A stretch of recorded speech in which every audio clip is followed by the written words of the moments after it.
The stamping plate fits onto the plunger rod and acts as a solid backer for the rubber seal. Over time, the stamping plate can bend, especially if you often use a thick grease. This can cause the rubber seal to leak or wear out. Replacing the stamping plate is a repair that you can do yourself, and I'm going to show you how. Hi, I'm Mark Socha. Do-it-yourself repairs like these are easier than you might think. From lawn machines to cordless drills, kitchen mixers, Outdoor grills. our how-to videos walk you through each repair from start to finish. So doing it yourself means never having to do it alone. Let's get started.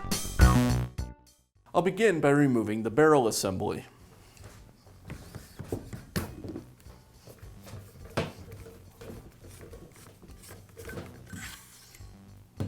Now I can disassemble the barrel assembly. I'll remove the cap from the barrel.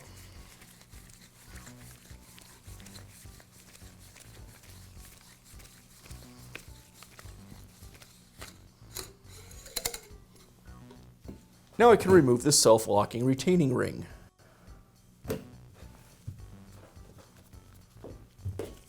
I'll use a pair of pliers to pull it off of the shaft.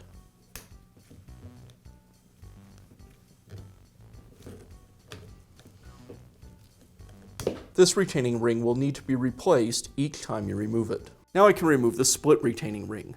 Once it's removed, the rest of the assembly will want to come apart. So you want to be careful of that because of the spring tension.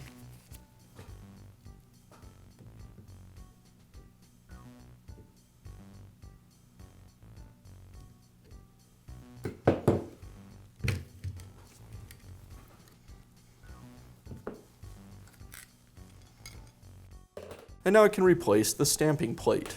Now I can reassemble. The first thing I'm going to do is place the retaining ring onto my retaining ring pliers, so it's ready to go when I have everything set and under spring tension. I'll place the spring over the rod and against the cap. Now I'll compress the spring and install the stamping plate. The flanges on the stamping plate should face down.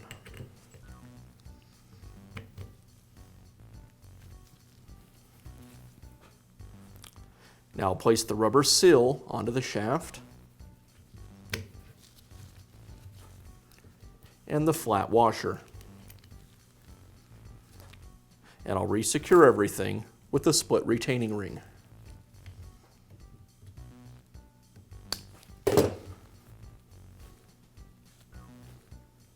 To finish up, I'll install a new self-locking retaining ring. I've placed a socket over the retaining ring, and I'll use a mallet to tap it into place.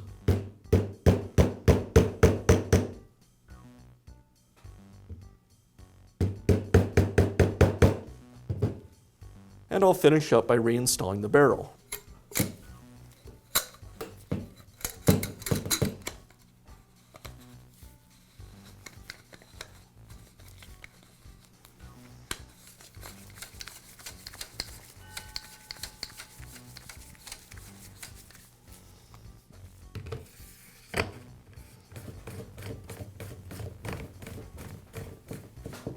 And that's how easy it is to replace the stamping plate in your grease gun. Be sure to check back often for new videos and expert advice. If you found this video helpful, give us a thumbs up And leave a comment.